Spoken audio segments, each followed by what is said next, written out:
ce bâtiment des Lilas, qui est un ancien hôtel, nous avons principalement le siège de l'Armée du Salut dans les étages supérieurs et les 5 autres niveaux sont occupés par la résidence Albin Perron. Donc une résidence qui accueille différents dispositifs sociaux tels que maisons relais, accueil d'urgence, les migrants. 340 personnes sont hébergées dans ces différents dispositifs. Ensuite, au bout du bâtiment côté les Lilas, se trouve le poste des Lilas, donc ce qui est, on appelle communément la paroisse, mais c'est un poste à l'Armée du Salut, avec ses missions d'évangélisation et sociale de proximité. Nous avons des cours de français langue étrangère avec possibilité de garderie. Nous avons des cours de couture. Nous recevons beaucoup de vêtements, de vaisselle, de livres. Et donc, pour cela, nous avons un tri. Nous avons des friperies. La vocation de l'Armée du Salut, elle est double. C'est d'annoncer l'évangile de Jésus-Christ et de venir en aide à son prochain. C'était la vision de William Booth. On ne peut pas annoncer l'évangile à quelqu'un qui a le ventre vide et les pieds mouillés. Nous avons une population qui est très variée, des gens qui viennent de très loin. Et puis nous avons aussi des gens qui sont très proches des Lilas, du Pré-Saint-Gervais, de Romainville. Et pour nous, c'est important, cette ouverture sur la ville, parce que c'est notre visibilité et c'est aussi notre volonté d'ouvrir nos portes pour accueillir les gens qui sont proches de nous et qui vivent à côté de nous. Alors dans ce grand bâtiment où il y a des centaines de personnes, il y a un endroit spécial, c'est un banc de la grâce. C'est le cœur du cœur. Et cet endroit, il est présent dans tous les postes de l'Armée du Salut. C'est un lieu où on vient prier, où on vient pleurer, où on vient se confesser. Et à la fin du culte, parfois, les salutistes ressentent le besoin de répondre à l'appel du Christ. Et ils s'avancent, et ils s'agenouillent au banc de la grâce. Et là, pour eux, c'est une expérience de rencontre.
Bonjour et bienvenue à chacun de vous, frères et sœurs, camarades, amis ou bénévoles du poste des Lilas, ou vous qui êtes là pour la première fois.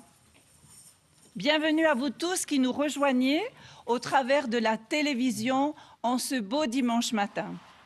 La grâce et la paix vous sont données par Dieu qui nous rassemble, Jésus-Christ qui nous conduit et l'Esprit Saint qui est présence de Dieu en nous. Nous nous associons dans l'affection fraternelle à la famille de Billy Graham, évangéliste mondialement connu et en particulier en France, que Dieu a rappelé à lui cette semaine. Sur le chemin de nos existences, Christ est à nos côtés. Il nous entoure et nous accompagne. Prions. Père, tu nous accordes ton Esprit Saint. Par lui, tu illumines nos cœurs. Que ce culte soit signe et témoignage de ton amour et du salut que tu nous donnes. Amen. Levons-nous pour chanter.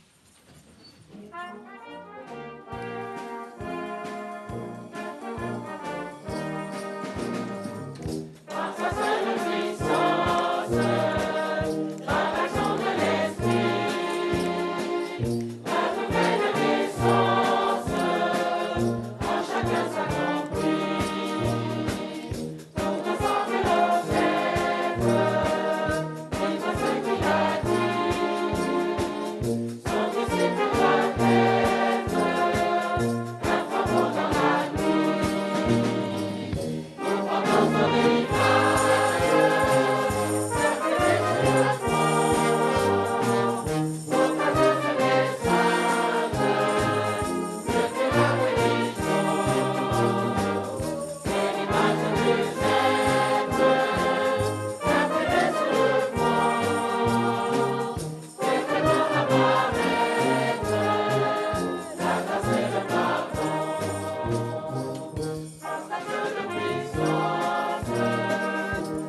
grâce.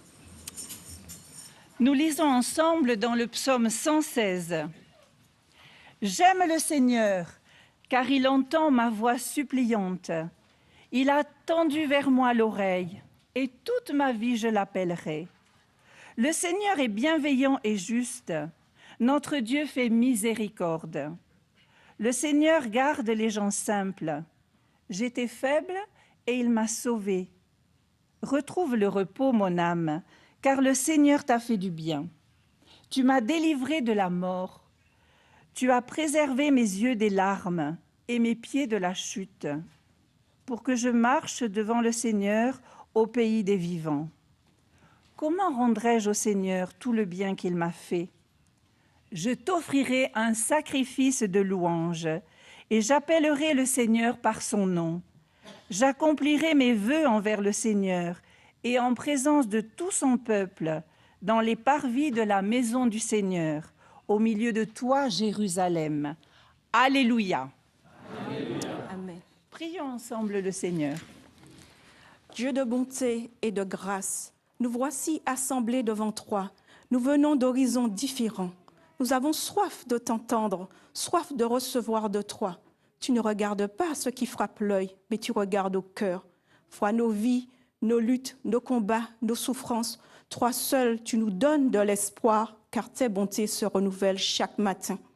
Tu accueilles et tu pardonnes, tu guéris, tu réponds à nos prières, car ta parole dit que quand un malheureux crie à toi, tu entends et tu réponds. Tu fais droit à la veuve et à l'orphelin, tu pourvois à nos besoins. Alors que nous soyons dans cette salle ou devant nos écrans, tu nous vois et tu nous connais, tu sondes nos cœurs, que ces moments soient dirigés par ton Saint-Esprit, que nos cœurs et notre intelligence soient réceptifs à ce que tu veux nous dire au travers de ton serviteur et de tout ce qui sera fait. Tu dis dans ta parole que l'obéissance vaut mieux que les sacrifices, alors que rien ne vienne faire obstacle à ta pleine bénédiction dans nos vies. Nous t'avons prié dans le nom de Jésus-Christ et pour ta seule gloire. Amen. Amen. Et je vous invite à vous lever à nouveau pour chanter « À l'heureux jour où Jésus, mon Sauveur ».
Il est bon de prier, de louer tous ensemble, d'une seule voix, d'un seul élan. Il est bon aussi de témoigner de sa foi, de dire simplement ce que Dieu a fait dans ma vie. Dans un certain sens, c'est personnel et unique.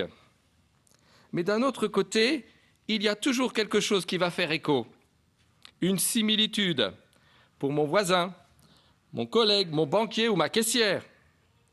Alors, témoigner, c'est répondre à l'appel de Jésus. Aller vers nos frères, annoncer qu'il est vivant et qu'il nous précède sur le chemin. C'est maintenant notre camarade Pierre-Jean qui s'adresse à nous.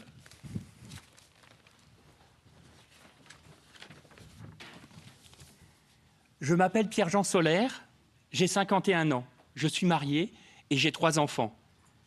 À 25 ans, j'ai pris conscience que ma vie n'avait pas de sens.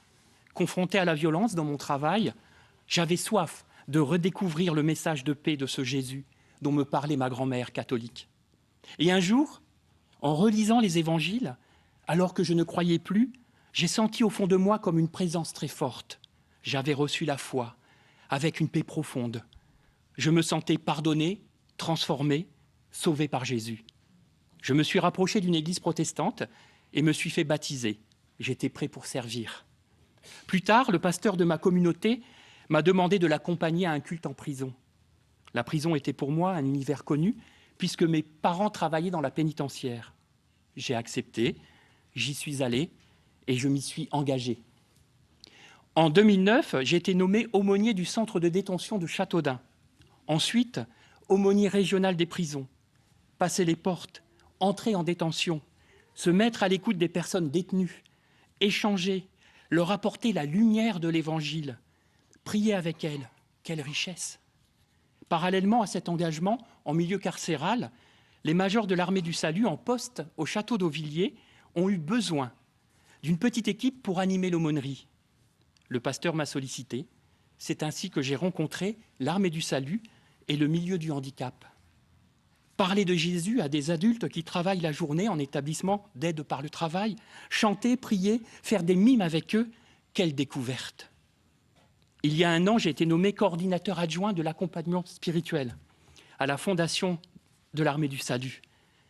Il y a quelques mois, le Seigneur m'a convaincu de m'engager comme soldat de l'Armée du Salut. J'ai suivi une formation, je suis devenu soldat le 14 janvier 2018. Alléluia. Je suis sauvé pour servir Dieu et mon prochain, être disciple du Christ, annoncer sa grâce, son amour, en prison, à des adultes handicapés ou encore à des personnes souffrantes, dans un service de soins, dans les maisons de retraite. Quelle joie pour moi! Je rêvais d'être un jour aumônier. Avec le temps, et selon son plan, le Seigneur a répondu à mes prières en me donnant de le servir auprès d'une grande diversité de prochains. Que le Seigneur soit loué.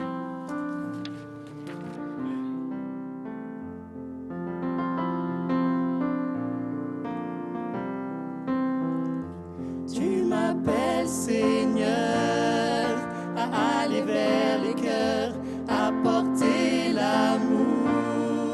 Me voici Seigneur, donner aux plus pauvres, réconforter ceux qui pleurent. Me voici. Tu m'appelles Seigneur à aller vers les cœurs, à porter la paix. Me voici Seigneur, défendre le faible, donner l'espoir où il meurt. Me voici.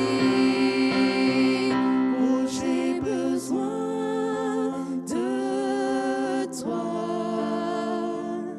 tant besoin de ton esprit qu'il agisse dès aujourd'hui. J'ai tant besoin de toi.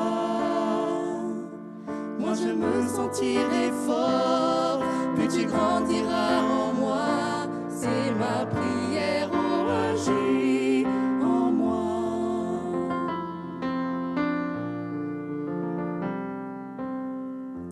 Tu m'appelles Seigneur à aller vers les cœurs, à porter l'amour. Me voici Seigneur, donner aux plus pauvres, réconforter ceux qui pleurent. Me voici. Oh, j'ai besoin de toi, tant besoin de ton esprit qu'il agisse dès aujourd'hui. J'ai tant besoin de toi. Moi je me sentirai fort, plus tu grandiras en moi. C'est ma prière, oh agis en moi.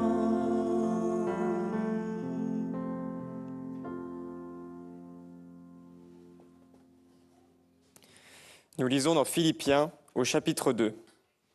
S'il y a donc un appel en Christ, un encouragement dans l'amour, une communion dans l'esprit, un élan d'affection et de compassion, alors comblez ma joie en vivant en plein accord. Ayez un même amour, un même cœur, recherchez l'unité. Ne faites rien par rivalité, rien par gloriole, mais avec humilité, considérez les autres comme supérieurs à vous. Que chacun ne regarde pas à soi seulement, mais aussi aux autres.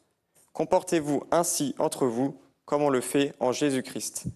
Lui, qui est la condition divine, n'a pas considéré comme une proie à saisir d'être l'égal de Dieu, mais il s'est dépouillé, prenant la condition de serviteur, devenant semblable aux hommes, et, reconnu à son aspect comme un homme, il s'est abaissé, devenant obéissant jusqu'à la mort sur une croix.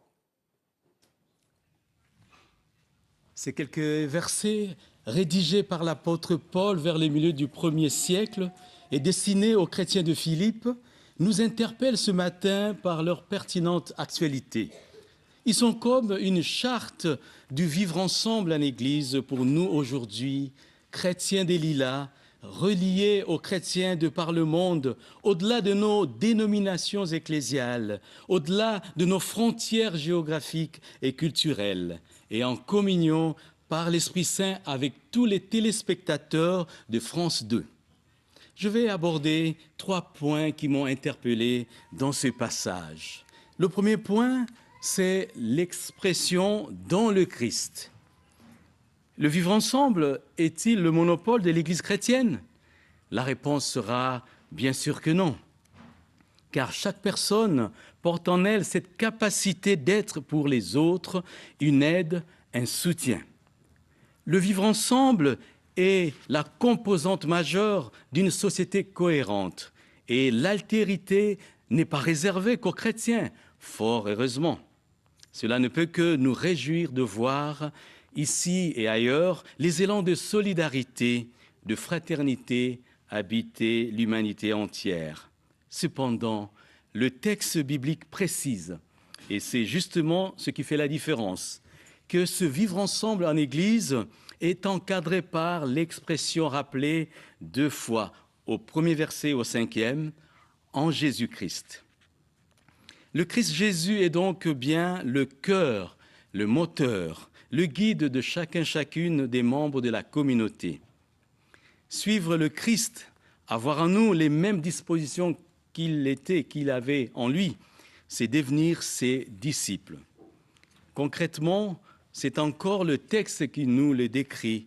Cela se manifeste par l'attention, le réconfort, l'encouragement porté aux autres, le refus de la rivalité, de la gloriole, de l'esprit de parti, le décentrement de soi, uniquement pour accorder à l'autre estime et considération. En sachant que l'essence même de cette altérité se manifeste dans la communion à l'Esprit Saint, dans l'affection, la compassion et l'humilité. Le deuxième point, comment vivre l'unité dans l'Église? Il s'agit bien là d'un comportement, d'un art de vivre en Jésus-Christ, mettant en œuvre les valeurs du royaume de Dieu.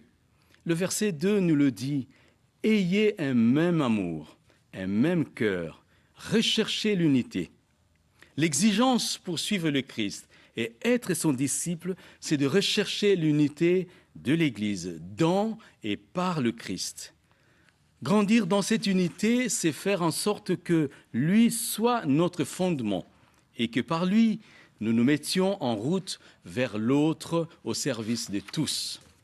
Le verset 3 nous encourage, considérez les autres comme supérieurs à vous. Voilà une parole à contre-courant dans une société qui pratique le dénigrement, le jugement, et où il est normal d'écraser les autres pour y faire sa place dans un esprit permanent de compétition. Considérer l'autre comme supérieur à soi peut sonner comme une espèce de naïveté simpliste qui consisterait à s'effacer pour ne pas avoir par la suite des problèmes relationnels. Ce n'est pas le sens du texte biblique. Il ne s'agit pas de s'aplatir devant l'autre, mais de se décentrer, comme le rappelle le verset 4, que chacun ne regarde pas à soi seulement, mais aussi aux autres, c'est-à-dire écouter l'autre et apprendre humblement de lui. Ce matin, ici au Lilas, Nous formons à l'image de notre société une communauté interculturelle. Les uns français de souche, les autres venant d'un peu plus loin, Congo, Angola, Côte d'Ivoire, Togo, Haïti, Martinique, Maroc, Algérie, etc. Comment faire communauté? Comment construire ensemble l'unité de l'Église, au-delà des frontières, au-delà des cultures, qui restent néanmoins bien présentes? Les différences peuvent faire obstacle à l'unité si on les érige en rivalité, en éléments exclusifs et clivants. Former un même corps n'est possible que si le Christ en est le centre et les fondements. C'est lui qui nous rassemble, c'est lui seul qui nous permet de faire communauté dans la fraternité humaine, en accomplissant en chacune de nous un travail de décentrement en profondeur, nous amenant à avoir de la considération pour l'autre. C'est ainsi que la singularité et les fragilités de chacune, mais aussi nos points forts, peuvent devenir pour l'ensemble de la communauté une richesse inattendue, dans la mesure où nous pratiquons au nom du Christ le respect, cet autre nom de l'amour. Le troisième point nous ouvre vers les autres, et je terminerai par cela. Croyant par conviction, nous accueillons aussi parmi nous, ici au Lilas, et inconditionnellement des personnes d'autres religions, agnostiques ou athées, au travers d'actions sociales d'intérêt général. Alphabétisation, cours de français langue étrangère, ateliers couture et conversation en français, scoutisme, aide alimentaire, vestiaire, etc. Cette ouverture vers nos frères et sœurs en humanité est aussi ce chemin d'altérité sans frontières sur lequel le Christ nous attend et nous conduit. L'Église, communauté des croyants, est alors appelée à sortir hors d'elle-même, à franchir ses murs pour aller vers l'autre, quel qu'il soit. L'Église prendra alors tout son sens en se mettant au service de l'autre, dans la rencontre avec cet inconnu au travers duquel se manifeste l'inattendu d'un Dieu d'amour. Prions. Puissions-nous ensemble rechercher l'unité par le Christ, pour nous mettre au service les uns des autres. Puissions-nous ne former en lui qu'un seul cœur et qu'un seul corps. Oui, Seigneur, nous te remercions pour ta parole qui est vérité. Ta parole nous encourage à l'humilité et à l'unité, au service de l'autre. Donne-nous la force de mettre en pratique ce que nous venons d'entendre de ta part. Merci, Seigneur. Amen.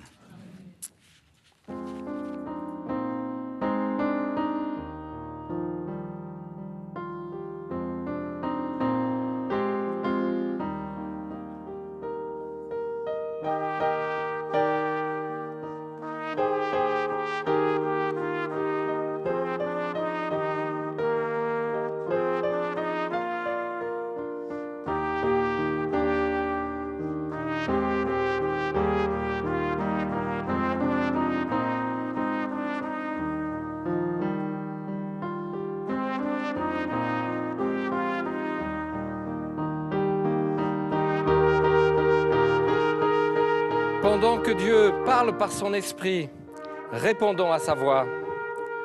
Sommes-nous véritablement unis en Jésus-Christ, dans une même assemblée pleine de richesses?